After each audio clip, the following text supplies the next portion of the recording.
Korupsi ini ada 3 potensi sebabnya. 1, korup karena kebutuhan. Yang kedua, korup karena keserakahan. Yang ketiga, korup karena sistem.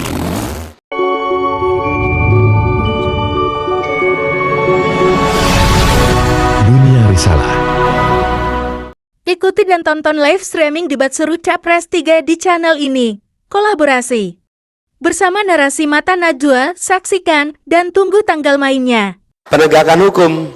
Kalau penegakan hukum, korupsi ini ada 3 potensi sebabnya. 1, korup karena kebutuhan. Yang kedua, korup karena keserakahan. Yang ketiga, korup karena sistem. Korup karena kebutuhan, gajinya hanya cukup untuk hidup 20 hari. 10 hari terakhir dia harus bagaimana? Lalu muncul tuh ruang untuk nutup. Obatnya bukan penegakan hukum saja. Penegakan hukum belum tentu menjerahkan, masalahnya nggak selesai. Ini sering saya sampaikan pada penegak hukum di Jakarta. Di Jakarta ini banyak orang melanggar, ada 2 jenis pelanggaran. Melanggar karena butuh dan melanggar karena serakah. Oke? Kalau gedung tinggi ngambil air tanah dari kedalaman 200 meter tanpa izin, itu namanya melanggar karena serakah. Oke?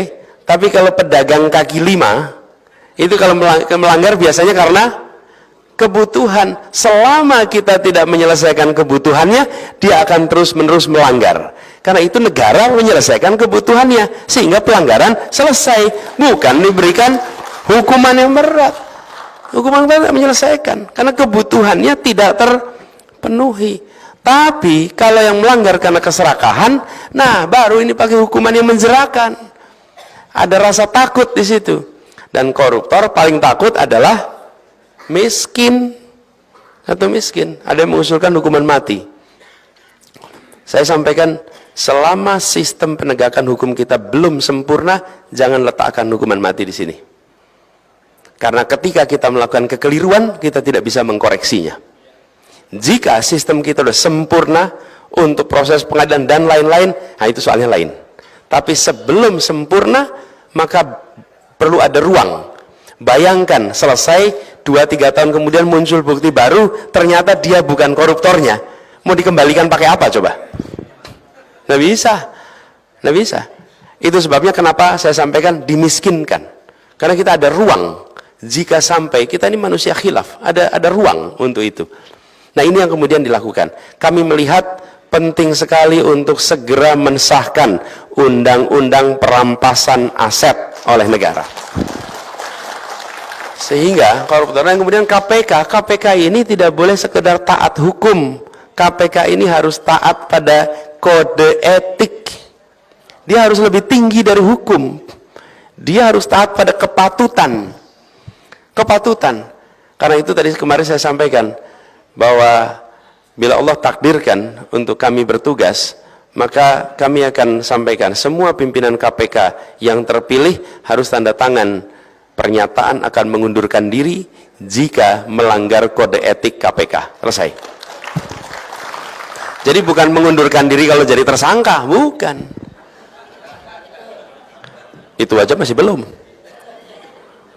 Tapi bila melanggar kode etik, dan kode etik KPK, Bapak Ibu sekalian, saya kebetulan pernah bertugas menjadi ketua komite etik KPK tahun 2012. Ketika saya jadi ketua komite KPK, saya melihat dari dekat betapa standar kode etiknya itu sangat tinggi.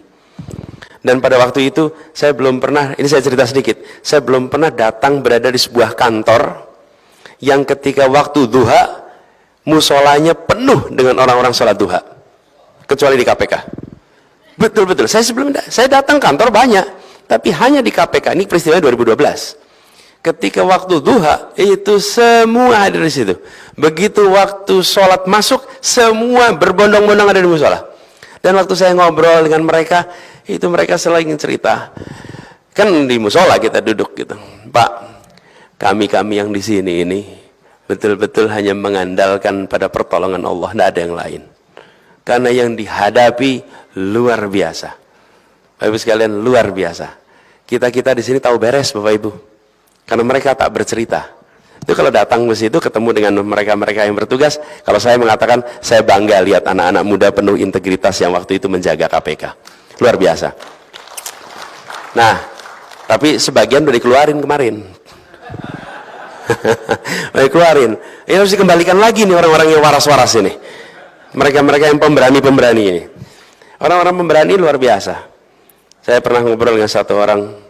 Saya cerita, kenapa kamu mau di KPK jadi berani? Itu saya cerita gini, Bang, saya dulu pernah tugas di polisi, dikirim ke Aceh. Kemudian ada konflik bersenjata di situ. Lalu peluru-pelurunya itu kenanya rambut saya, Bang. Bapak Ibu sekalian coba bayangin, pelurunya itu kenanya rambut. Gitu. Jadi saya ini sedang dikasih bonus umur sama Allah. Kalau enggak saya udah selesai berapa tahun yang lalu. Jadi bonus umur saya ini cuma mau saya pakai untuk membersihkan korupsi di Indonesia. Tidak lebih dari itu. Izin Pak Anies. Jadi Bapak sekalian, 5 menit lagi. Ya. Jadi Bapak sekalian, yang kita saksikan apa? Sebuah badan membersihkan korupsi harus berisi orang berintegritas. Dan orang berintegritas itulah yang harus kita jaga agar tetap berada di situ dengan kode etik yang dijaga tinggi. Jadi Bapak sekalian kami hormati, izinkan saya merangkum atas apa yang saya sampaikan. Bahwa Indonesia harus menuju satu kemakmuran.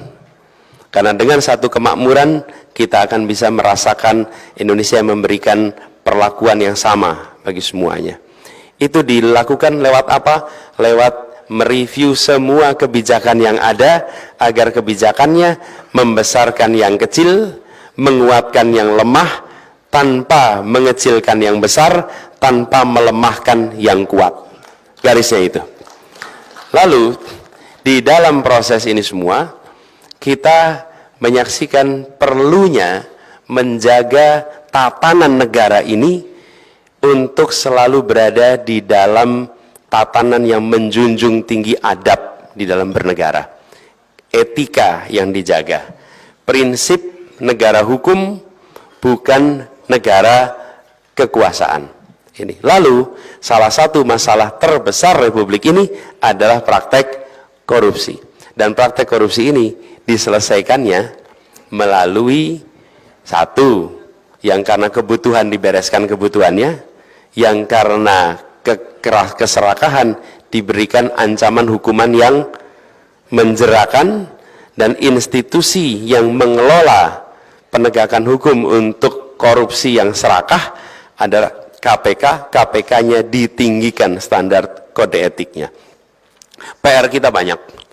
Saya hendak sampaikan pada semua, tidak mungkin kita bisa menyelesaikan seluruh masalah yang ada di Republik ini. Tapi insya Allah satu hal yang pasti, kita ingin perubahan itu bisa kita kerjakan dalam tempo yang sesegera mungkin.